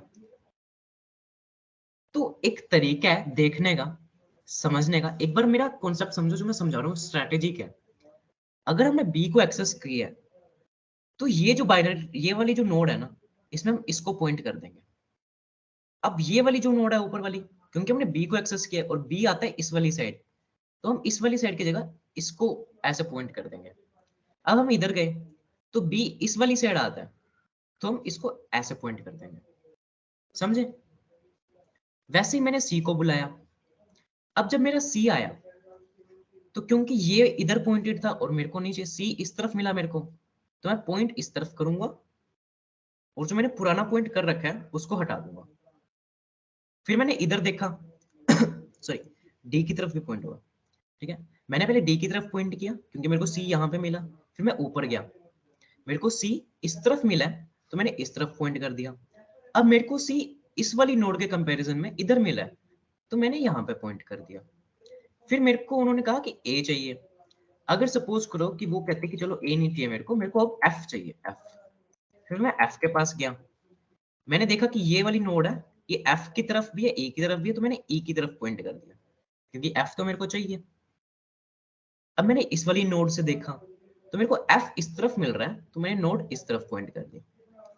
अब मैंने इस वाले वर्टेक्स से देखा तो मेरे को एफ इस तरफ मिल रहा है, तो मैंने इस तरफ कर दिया और यहां से हटा दिया।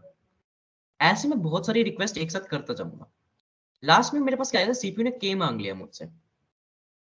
अब मैं क्या करूंगा, जिस भी तरफ तीनों एरोस पॉइंट कर रहे होंगे, फाइनली क्या होगा कि तीनों एरो ना एक लाइन बनाएंगे। जैसे इस वाले केस में क्या हो रहा है, अगर मैं ट्रैवर्स करता चलूं तो इस वाले वर्टेक्स से मैं चला इस तरफ, यहाँ पे एरो देखा मैंने, अच्छा इस तरफ है।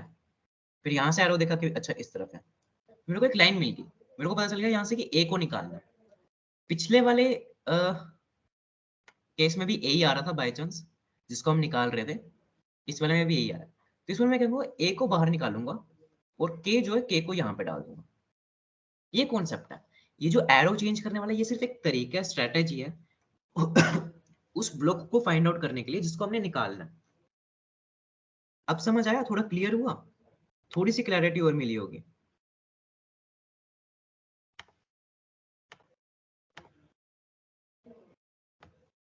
टाइप कर सकते हो तुम लोग।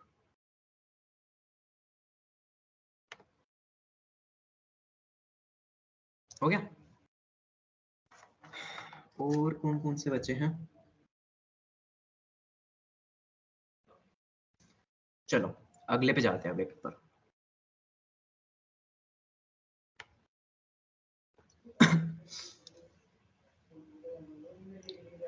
यहां तक हमने कितने कर लिए, 6 कर लिए। चलो,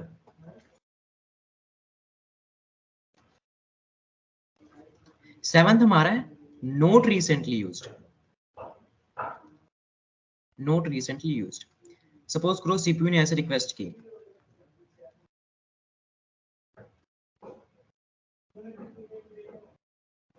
अब टोटल मेरे पास क्या है, मैं ए का यूज कर रहा हूँ, बी सी, मेरे पास एफ है, जी एच और एम है। इन सिर्फ इन्हीं का यूज कर रहा हूँ और मेरे पास ये बनी है सीपीयू की रिक्वेस्ट। ठीक है, अब सीपीयू ने क्या किया, जेड मांग लिया।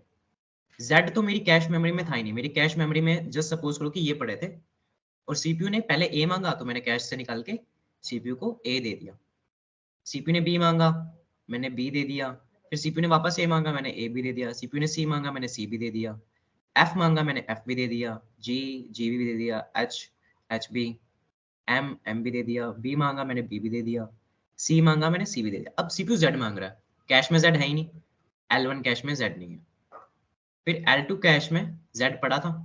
अब ये जेड हमें यहाँ पे लेके आना है, लेकिन लेके आने के लिए हमें किसी एक को बाहर थ्रो करना पड़ेगा। किसको करेंगे? नोड रिलीज रिसेंटली यूज में क्या था कि हम देखते थे कि कौन था जिसको हमने बहुत टाइम पहले यूज किया था। नोड रिसेंटली यूज में हमने देखा कि सी है जिसको लेटेस्ट यूज किया, तो सी को रख लो। सी को हम कहीं पे नहीं निकालेंगे, बाकी ये जो भी है, चाहे ए है, बी है, एफ, जी, एच, एम, इनमें से किसी को भी निकाल दो, कोई फर्क नहीं पड़ता। सी को रख लो, सी को सबसे अभी अभी यूज किया, सी को नहीं निकाल रहे। ए, B, F, G, H, M में से किसी को भी निकाल दो। मान लो एच को निकाल दिया और जेड को इधर पुट कर दो। नोट रिसेंटली यूज ही है, ये इतना ऑप्टिमाइज नहीं होता, बस एक कहने को है, बट हम इसका यूज नहीं करते होते हैं। ठीक है, एक बचता है, कितने हो गए? ऑप्टिमल।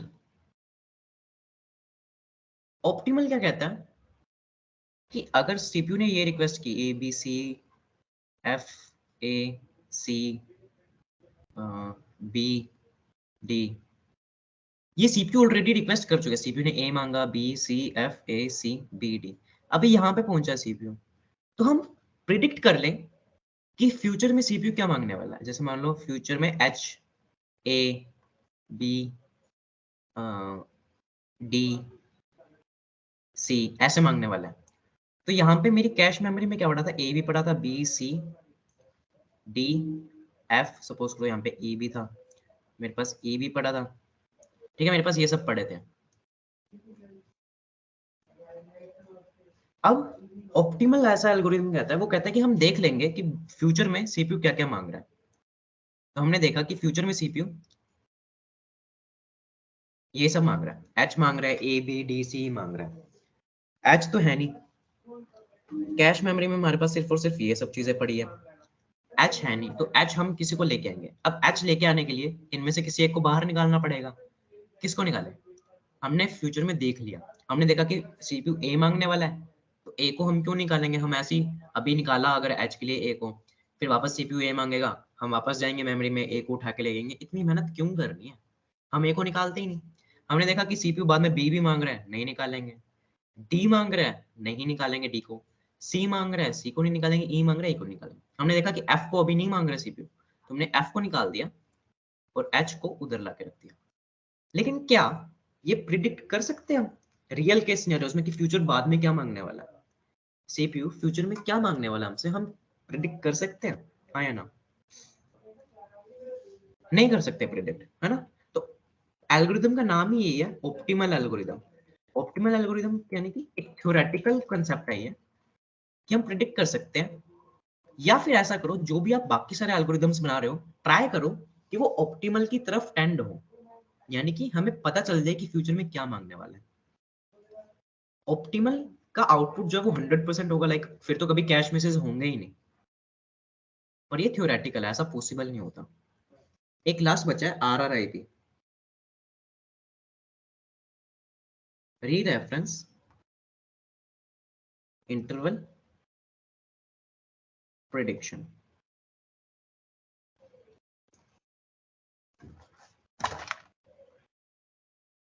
आरआरआईपी, आरआरआईपी में क्या होता है? हम क्या करते हैं, ए भी था हमारे पास, बी भी था, सी डी, चलो ये चार थे। हमने ना सबको एक नंबर दे दिया। नंबर क्या दिया? 8। 8 दे दिया। 8 को बाइनरी में लिखा 1000।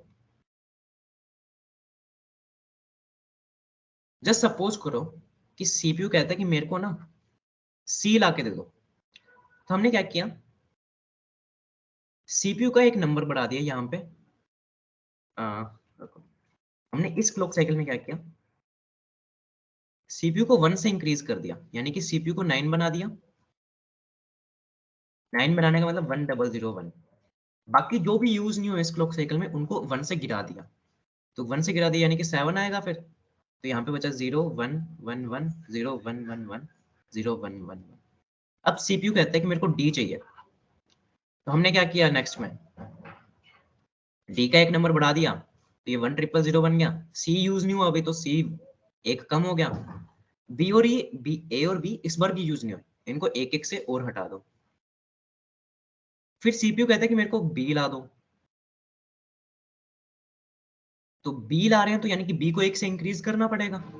तो बी को एक से इंक्रीज किया, सी और डी इस बार यूज नहीं है, तो सी और डी को एक से कम कर दो। ए तो इस बार भी यूज नहीं हुआ, तो ए को और कम करने के लिए हमारा ये बन गया।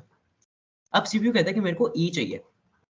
ई तो है ही नहीं कैश में, हमें ई लेके आना पड़ेगा नेक्स्ट वाले लेवल से।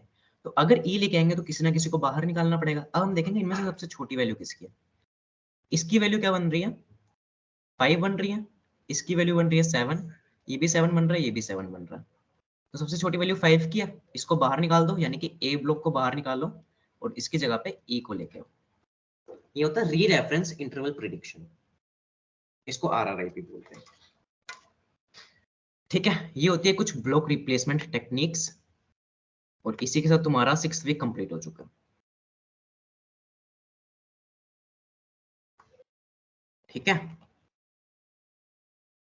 समझ आया?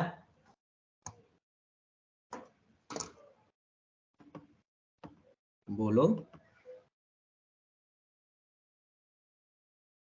एक बार लास्ट वाला, वो मैं समराइज करूंगा तो उसको वापस बता दूंगा RRAP क्या होता है। अरे हाँ, कल वाला क्वेश्चन भी तो करना है हमने, वो भी अभी कर देते हैं। एक बार RRIP वापस बता के कल वाला क्वेश्चन कर लेते हैं, और फिर उसके बाद ये खत्म है। होमवर्क मैंने कल भेजा नहीं था क्योंकि मैंने देखा कि कल कंप्लीट नहीं हुआ हमारा, तो आज मैं होमवर्क भेजूंगा। नोट्स भी आज भेज दूंगा, रात को लेट हो जाएगा थोड़ा, 12 बजे जाए, 12 तो बजे जाएंगे हाँ। तो नोट्स भेज दूंगा, नोट्स पढ़ लेना। अच्छा एक चीज, तुम लोग कुछ पूछ रहे थे कि भाई तेरा देखना इनफ है क्या, जो नोट्स आ रहे हैं नोट्स में एक्स्ट्रा चीजें हैं, जो पीपीटी है सर की उनमें एक्स्ट्रा चीजें हैं, वो करें या ना करें।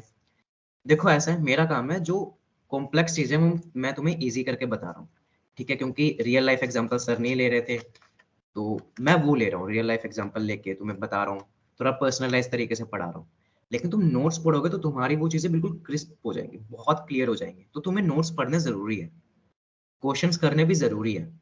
इसके असाइनमेंट आज क्योंकि ये कंप्लीट हो गया, तो एक दो क्वेश्चन अभी हम कर लेते हैं, उसके बाद इसकी असाइनमेंट भी भेज दूंगा 6th वीक की, तो कल कल में कर लेना उसको, उससे तुम्हारा और कॉन्फिडेंस बढ़ जाएगा। RRIP वापस बता देता हूँ। RRIP क्या कहता है कि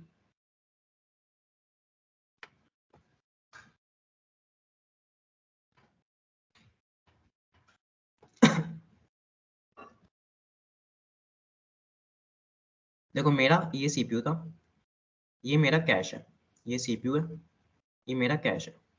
कैश में ए पड़ा है, बी पड़ा है, सी पड़ा है, डी पड़ा है। RRIP में हम क्या देखते हैं, हम ना हर एक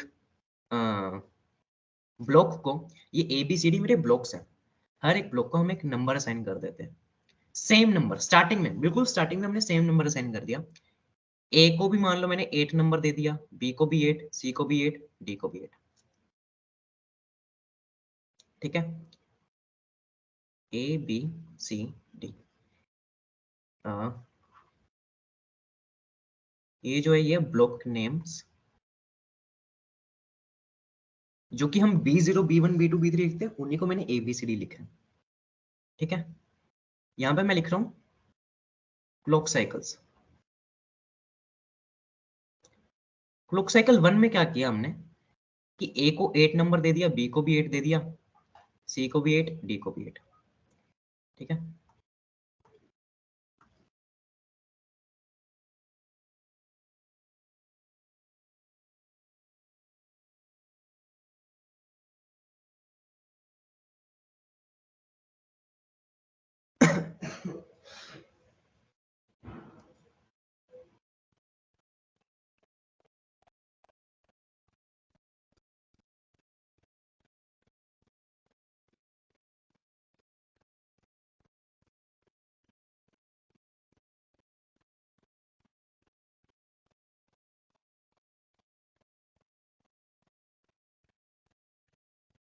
अब सीपीयू ने सबसे पहले क्या मांगा, सीपीयू ने मांगा बी को मांग लिया सीपीयू ने, तो कैश ने बी को दे दिया। अब जैसे कैश ने बी को दिया ना, कैश क्या करेगा, अगली क्लॉक साइकिल में बी का एक नंबर इंक्रीज कर देगा, बी को 9 बना देगा, बाकी सबको एक एक से कम कर देगा, सब एक एक से कम हो गए।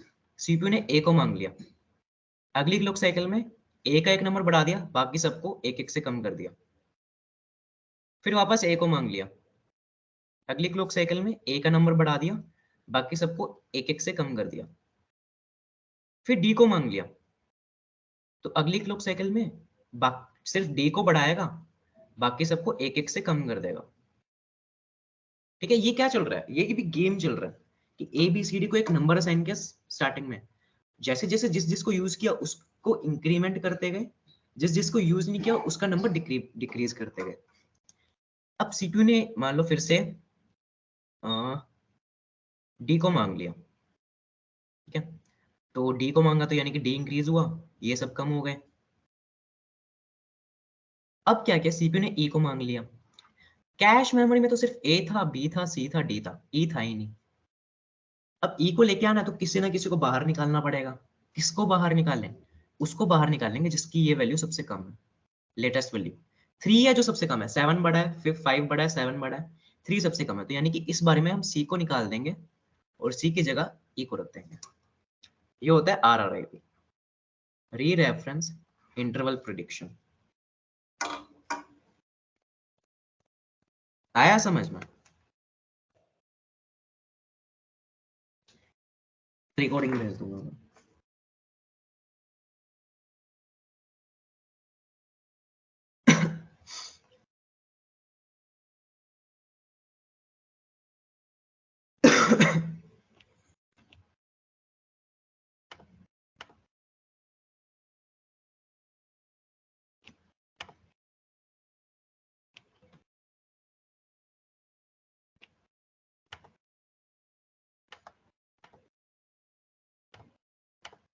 चलो क्वेश्चन करते हैं अब, ठीक है?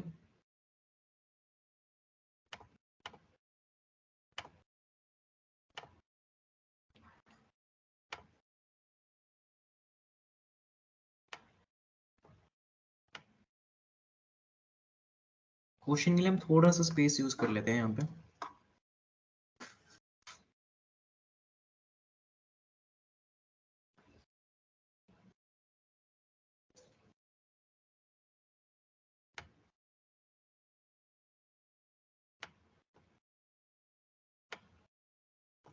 क्वेश्चन कह रहा है कि एक कैश मेमोरी है जिसके अंदर 512 केबी की कैपेसिटी है, ठीक है? कैपेसिटी 512 केबी है। अब कैश मेमोरी है तो कैश मेमोरी के अंदर ब्लॉक्स भी होंगे। ब्लॉक्स होंगे तो यानी कि उसने दे रखा है कि 64 ब्लॉक बाइट्स का एक ब्लॉक है। ये मेरी कैश मेमोरी है। इसके अंदर ये ब्लॉक, ये ब्लॉक, ये ब्लॉक, ये ब्लॉक। अब ये ब्लॉक्स हैं, दो दो के मान लो सेट बने हुए थे, सेट 0, सेट 1, ऐसे। अब इन्होंने बोला है कि 512 केबी की पूरी टोटल की मेमोरी है, 512 केबी की। 4 बाइट्स का एक वर्ड है, 4 बाइट्स का एक वर्ड, 4 बाइट्स का 1 वर्ड। और क्या दे रखा है? 64 बाइट का ब्लॉक साइज, यानी कि ये जो एक चीज है ना, ये वाली एक चीज, इसका साइज 64 बाइट्स है। और तुम्हें पता है एक ब्लॉक जो होता है, एक ब्लॉक के अंदर मल्टीपल वर्ड्स होते हैं। अब तुम्हें ये दे रखा है कि एक ब्लॉक का साइज 64 है, एक ब्लॉक का साइज 64 है, एक वर्ड का साइज इतना है, 4 बाइट्स। तो ऐसे कितने 4 लगाने पड़ेंगे कि 64 पूरा हो जाए? डिवाइड कर देंगे 64 को 4 से। 64 बाइट्स का पूरा ब्लॉक है, 4 बाइट्स के वर्ड लगाने हैं उसके अंदर। 4 बाइट्स का एक लगा, दूसरा लगा, तीसरा, चौथा, पांचवा, 6, ऐसे करते करते कितने वर्ड्स लगाएंगे 64 बाइट्स कंप्लीट हो जाए? तो हम डिवाइड कर देंगे 64 को 4 से। और क्या देखा कि 8 वे सेट एसोसिएटिव है, 8 वे सेट एसोसिएटिव है। ये जो इन्फॉर्मेशन दी हुई है ना, इसको अच्छे से यूज कर लेते हैं पहले। देखो 512 केबी का मतलब क्या होता है? 512 का मतलब होता है 2 की पावर 9 केबी। इसको और कैसे लिख सकते हो? 2 की पावर 9 इंटू 2 की पावर 10 एमबी, सॉरी एमबी नहीं, बाइट्स। बाइट्स में आ गई, हम बाकी चीजें भी बाइट्स में डील कर रहे थे, इसलिए इसको भी बाइट्स में ले आया मैं। तो ये टोटल हो जाएंगे 2 की पावर 19 बाइट्स हो गए टोटल, ठीक है? ये 2 की पावर 19 बाइट्स क्या है? टोटल कैश की मेमोरी है। अब ये टोटल कैश की मेमोरी, हमें ये देखना है कि टोटल सेट्स कितने हैं कैश में, क्योंकि कैश हमने पूरी देख ली, कैश के अंदर गए तो हमें सेट मिलते हैं। सेट कितने हैं? टोटल सेट्स का एक फॉर्मूला बना लो, कैश की memory divided by block size into associativity. तो कैश की मेमोरी 2 की पावर 19 बाइट्स,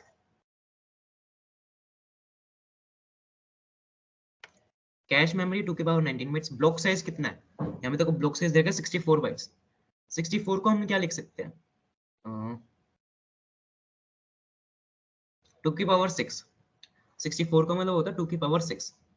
एसोसिएटिविटी क्या है? उन्होंने दे रखा है 8 वे सेट एसोसिएटिव है, तो 8 को लिख सकते हो 2 की पावर 3।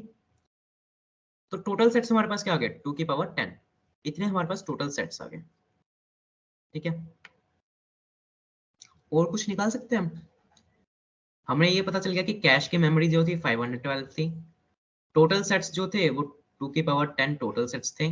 एक सेट के अंदर 8 ब्लॉक्स हैं।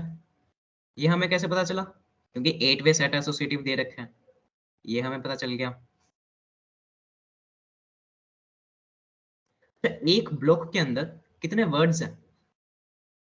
तो ब्लॉक साइज क्या था 64। एक वर्ड कितने बाइट्स लेता है 4, तो यानी कि ये कितना हो गया 16 वर्ड्स हैं एक ब्लॉक के अंदर, 16 वर्ड्स हैं। ठीक है, ये सारा डेटा हमने निकाल लिया।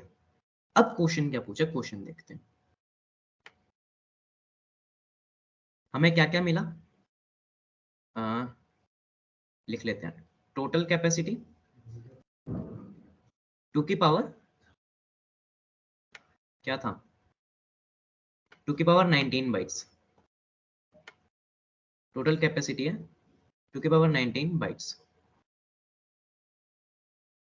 टोटल सेट्स कितने हैं हमारे पास, 2 की पावर 10 सेट्स हो गए। टोटल ब्लॉक्स पर सेट, वो हमें 8 वे एसोसिएटिव दे रखा है, तो यानी कि 8 हो गए। 8 को क्या लिख सकते हो 2 की पावर 3। टोटल वर्ड्स पर ब्लॉक कितने हो गए, वर्ड्स पर ब्लॉक कैसे निकालोगे, ब्लॉक साइज था 64 और जो वर्ड का साइज था एक का वो था 4, इससे हमारे पास निकल गए टोटल कितने 16। 16 को क्या लिख सकते हो 16 ही लिख लो चलो एक बार। ठीक है, 16 वर्ड्स पर ब्लॉक। क्वेश्चन दे रखा है कि एड्रेस हमें दे रखा है एक 0x ABC 89984, ये हेक्साडेसिमल का एड्रेस है, दिख रहा है तुम्हें, हेक्साडेसिमल फॉर्मेट में ऐसे लिखते हैं। हमें ये बताना है कि which set of cache will be searched and specify which word of the block cache will be forwarded if it is a hit in the cache। अब ये जो रिक्वेस्ट है ना, ये जो एड्रेस है, ये कैश ने भेजा, कैश नहीं सॉरी सीपीयू ने भेजा। इस एड्रेस के अंदर कहीं ना कहीं ये दे रखा होगा कि हमें जो डेटा निकालना है वो कैश के कौन से सेट से निकलेगा, उस सेट का कौन सा ब्लॉक होगा, वो निकालना है। तो हम एक बार इस क्वेश्चन को दो हिस्सों में बांट लेते हैं। फर्स्ट क्वेश्चन क्या पूछ रहे हैं कि कौन सा सेट सर्च किया जाएगा, पहला क्वेश्चन ये है। फिर जो हम वर्ड निकालेंगे, जैसे सपोज करो कि ये पूरा का पूरा हमारा सेट निकला, सेट 0 था सपोज करो। ठीक है, इसके अंदर मान लो सपोज करो कि दो ब्लॉक्स थे जो कि एक्सेल में भी हमारे पास कितने हैं, जो कि पावर से यानी कि 8 है। एक बार मान के चलो कि दो थे, तो हमें पता चल गया कि इस ब्लॉक को हमें देखना है। इस ब्लॉक में भी बहुत सारे वर्ड्स हैं, तो कौन से वर्ड को चूज करना है। पहला क्वेश्चन है सेट नंबर बताना, दूसरा क्वेश्चन है वर्ड नंबर बताना। ठीक है, पहले क्वेश्चन को अप्रोच करते हैं, सेट नंबर देखना। ये एड्रेस है, एड्रेस मैंने तुम्हें कल बताया था तीन चीजों में बटा होगा। एड्रेस कैसे बटा होता है, टैग बिट्स होते हैं शुरू के, फिर सेट इंडेक्स के बिट्स होते हैं,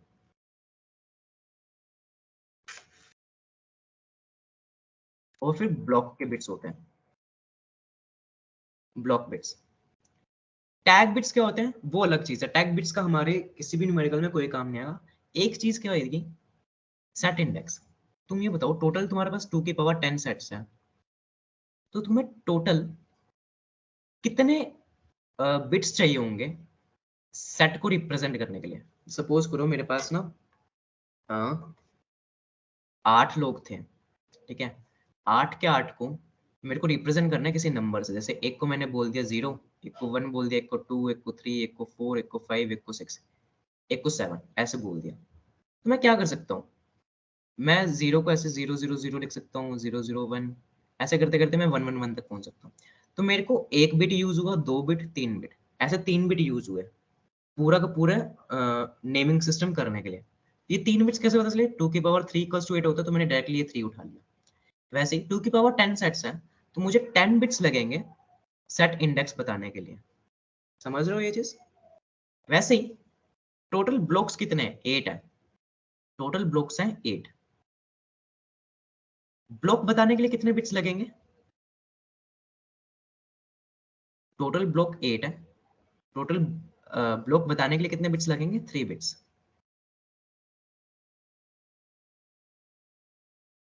ठीक है, टैग बिट्स क्या होते हैं, टोटल इन्होंने दे रखे 32 बिट का एड्रेस था, -10 -3। एक मिनट रुकना।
ये थोड़ा सा मैंने गलत किया, रुको, मुझे डाउट हो रहा था। ये ब्लॉक नहीं था, ये ब्लॉक ऑफसेट था, ठीक है, कल याद दिलाया था मैंने, ब्लॉक ऑफसेट। हाँ, ब्लॉक ऑफसेट में क्या था कि हमें वर्ड्स बताने होते बेसिकली। ब्लॉक हमारा कितने साइज का था, 64 बाइट्स का था। ब्लॉक था 64 बाइट्स का, 64 को हम कैसे लिख सकते हैं, 2 की पावर 6 बाइट्स।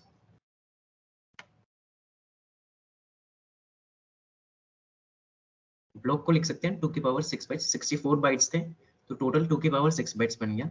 लास्ट जो होता है वो ब्लॉक नहीं होता, ब्लॉक ऑफसेट होता है। ये थोड़ी सी मिस्टेक हो गई थी, ये मिस्टेक एग्जाम में मत करना, ठीक है। ब्लॉक नहीं होगा, ब्लॉक ऑफसेट होता है लास्ट वाला।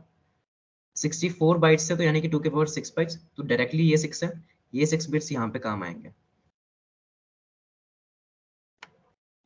तो टैग क्या हो गया, 32 टोटल एड्रेस दे रखा था, 32 बिट्स का एड्रेस है, -10 -6, तो टैग के लिए हमारे पास बचे 16 बिट्स। अब ये जो एड्रेस है ना, इसको स्प्लिट अप करना पड़ेगा तुम्हें। इस एड्रेस को स्प्लिट अप करोगे तुम। ये जो लास्ट वाला 4 है, 4 को कैसे लिखते हैं, 0100। 8 को कैसे लिखेंगे, 1000। 9 को कैसे लिखेंगे, ये जो 9 है इधर वाला, 1001। फिर एक और 9 आ गया, 1001। 8 आ गया, 1000। सी आ गया, सी क्या होता है, बेसिकली 12 होता है सी। सी को लिखेंगे 8 + 4 12 हो गया ऐसे। बी आता है, बी हो जाएगा 1011। इतने करने की जरूरत नहीं पड़ेगी, ठीक है। जो लास्ट के 6 बिट है,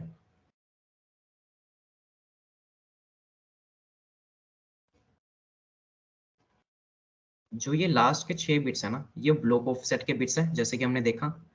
अगले 10 बिट्स यानी कि ये वाले बिट्स, ठीक है। पहला क्वेश्चन था सेट इंडेक्स बताओ।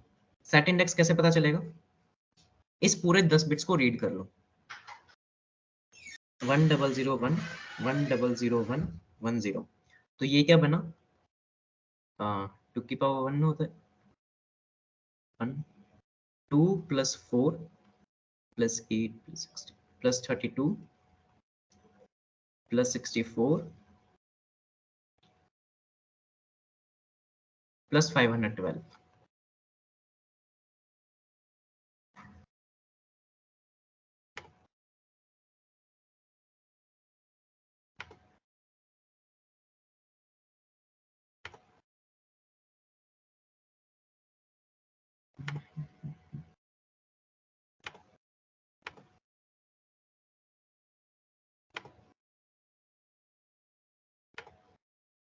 अच्छा, स्क्रीन ही शेयर नहीं है,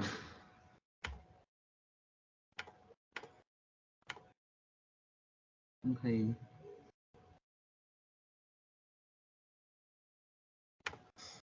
वापस आ रहा हूँ, मैं वापस आ रहा हूँ, रुको।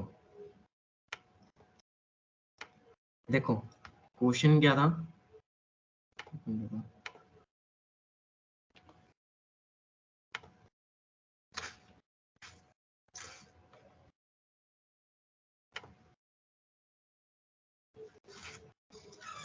क्वेश्चन था कि 32 बिट का एड्रेस दे रखा है टोटल। हमने क्या कर लिया, हमने सेट इंडेक्स देखा कि 10 बिट्स का आएगा। 10 कैसे निकाले, 2 की पावर 10 सेट्स थे तो यहाँ से 10 हटाया, यहाँ पे ले आए। 10 बिट्स, तो जो 32 बिट्स टोटल थे उनमें से 10 बिट्स तो हमें लगेंगे सेट इंडेक्स के लिए। फिर ब्लॉक ऑफसेट आना था, ब्लॉक नहीं आना था। ब्लॉक ऑफसेट क्या होता है उसके बारे में बाद में बताऊंगा। ब्लॉक ऑफसेट में हम कितने बिट्स यूज करेंगे, एक ब्लॉक का साइज क्या था, 64 बाइट्स। 64 को क्या लिख सकते हो, 2 की पावर 6 बाइट्स। तो यहाँ से ये 6 उठाया, ये यहाँ पे रख दिया, यानी कि 6 बिट्स लगेंगे ब्लॉक ऑफसेट बताने के लिए। बाकी जो भी 32 में से बिट्स बचे, यानी कि 32 - 10 - 6, टोटल 16 बिट्स हो गए। ये 16 बिट्स का हमारा टैग होगा, टैग से हमें कुछ भी लेना देना नहीं है। हम क्या करेंगे, ये एड्रेस हमें दे रखा है क्वेश्चन में, इसको एक्सपेंड करेंगे। एक्सपेंड कैसे, हेक्साडेसिमल टू, ये जो 4 डिजिट्स में हम करते हैं। 4 को हम कैसे लिखेंगे, 0100। 8 को लिखा 1000। 9 को लिखा 1001। 9 को लिखा 1001। 8 को लिखा 1000। ऐसे तुम पूरा का पूरा एड्रेस लिख लेना। लास्ट के जो 6 बिट्स है वो ब्लॉक ऑफसेट बताएंगे, यानी कि ये वाले जो बिट्स है, ये 6 बिट्स, ये ब्लॉक ऑफसेट बताएंगे। अगले 10 बिट्स जो है वो सेट नंबर बताएंगे, ये वाले। ये जो पूरा नंबर है ये मैंने यहीं पे लिख लिया 1000 1001 1001 10।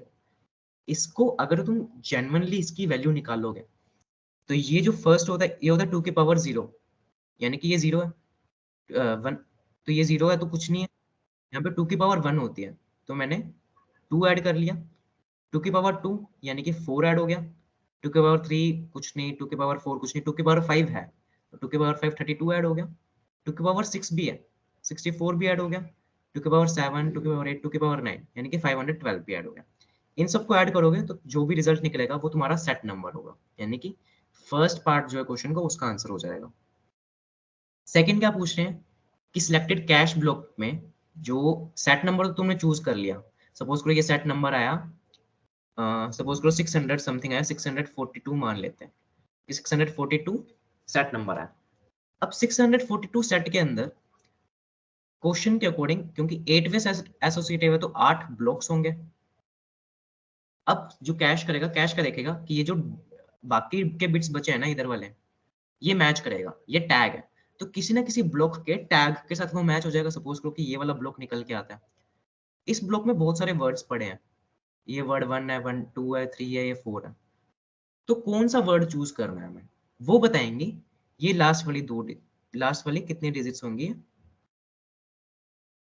6 डिजिट्स जो है हमारी लास्ट वाली, लास्ट की 6 डिजिट्स कौन से, 0 0 0 1 0 0। ये हमें बता रही है कि ब्लॉक ऑफसेट क्या है, ठीक है। ब्लॉक का वर्ड क्या है, एक वर्ड कितने बाइट्स का है, 4 बाइट्स का। एक ब्लॉक के अंदर कितने वर्ड्स निकाले थे हमने, एक ब्लॉक के अंदर 16 निकाले थे, ये देखो 16 दिख रहा है। 16 का मतलब क्या होता है, 2 की पावर 4। एक ब्लॉक के अंदर 2 की पावर 4 वर्ड्स हैं, तो ये जो 4 है, 4 बिट्स जो होंगे शुरू वाले, ये बताएंगे वर्ड का नंबर। इन दोनों को छोड़ दो, कोई काम नहीं है इन दोनों का, ठीक है। शुरू के जो 4 है वो बताएंगे वर्ड नंबर। ये वर्ड नंबर क्या बन के आ रहा है, ये वर्ड नंबर बन के आ रहा है 1। 0001 की वैल्यू क्या होती है, 1 होती है, तो वर्ड नंबर 1 हमारा आंसर हो जाएगा। स्क्रीन शेयर अब तो हो चुकी है ना शायद।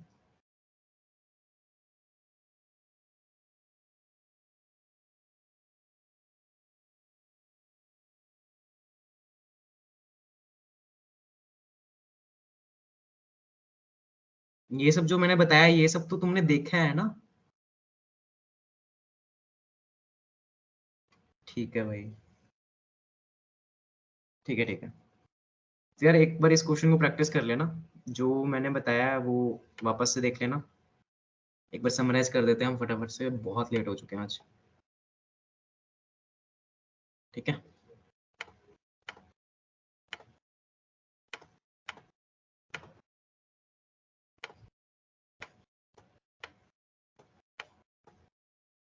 देखो हमने सबसे पहले क्या पढ़ा, हमने पढ़ा कि डायरेक्ट मैप कैश क्या होता है, फोर्स बेस्ड सेट एसोसिएटिव क्या होता है, फुली एसोसिएटिव क्या होता है, उसके बारे में पढ़ा कि कैसे कैसे काम करते हैं। फिर हमने कुछ देखा कि जो फुली एसोसिएटिव होता है और जो 4 वे सेट एसोसिएटिव होता है या फिर 6 वे होता है या फिर 8 वे होता है, उनमें हम क्या करते हैं, ब्लॉक रिप्लेसमेंट की स्ट्रेटेजीज ढूंढते हैं।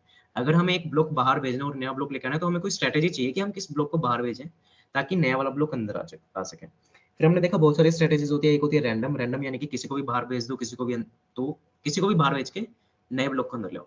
सेकंड होती है FIFO, first in first out, जो सबसे पहले कैश के अंदर गया था उसको बाहर निकाल लो, उसकी जगह पे नया रखेंगे। थर्ड होती है लास्ट इन फर्स्ट आउट, जो सबसे लास्ट में गया यानी कि सबसे अभी अभी हमने जिसको भेजा कैश के अंदर उसी को बाहर निकाल लो।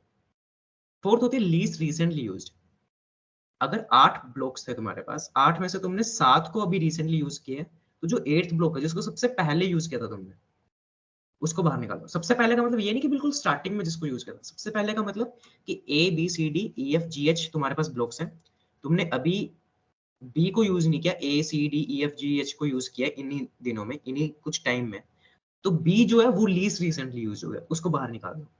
लीस्ट फ्रीक्वेंटली यूज, किसको तुम कम से सबसे कम एक्सेस कर रहे हो उसको बाहर निकाल दो।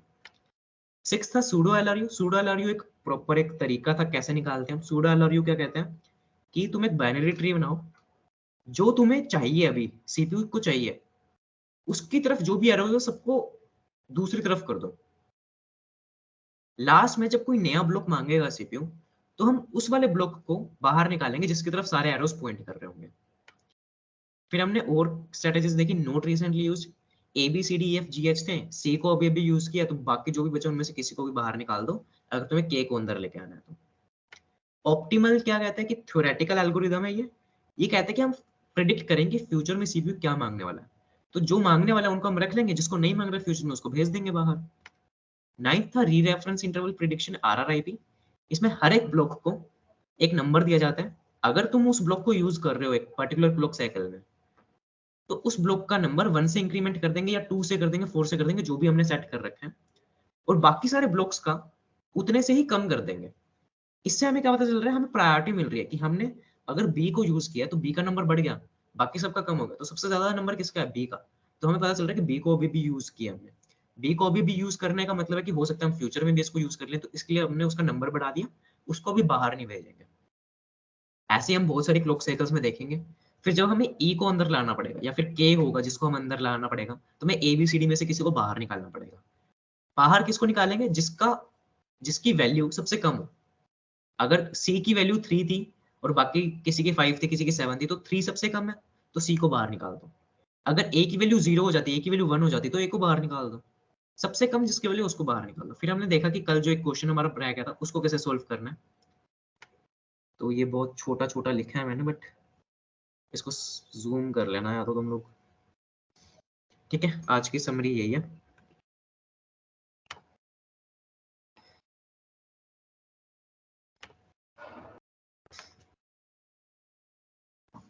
वर्ड नंबर वाला एक बार दोबारा बता दो। अभी तुम क्या करो, मैं तुम्हें होमवर्क दे रहा हूँ, वीडियो का लिंक दूंगा, एक बार उस वीडियो को देखना, थोड़ा सा और क्लियर हो जाएगा तुम्हें। ठीक है, मैं एक बार अपना बेस्ट दे चुका हूँ, अभी मैं भी थक चुका हूँ। एक बार वीडियो को देख लेना, 2x पे करके देख लेना, तुम्हें समझ आ जाएगा। उससे तुम्हें एक नया पर्सपेक्टिव भी मिलेगा और तुम क्वेश्चंस कर पाओगे। ठीक है, नहीं समझ आएगा तो मैं तो ऑब्वियसली कल बता ही दूंगा। ठीक है, सबको क्लियर है?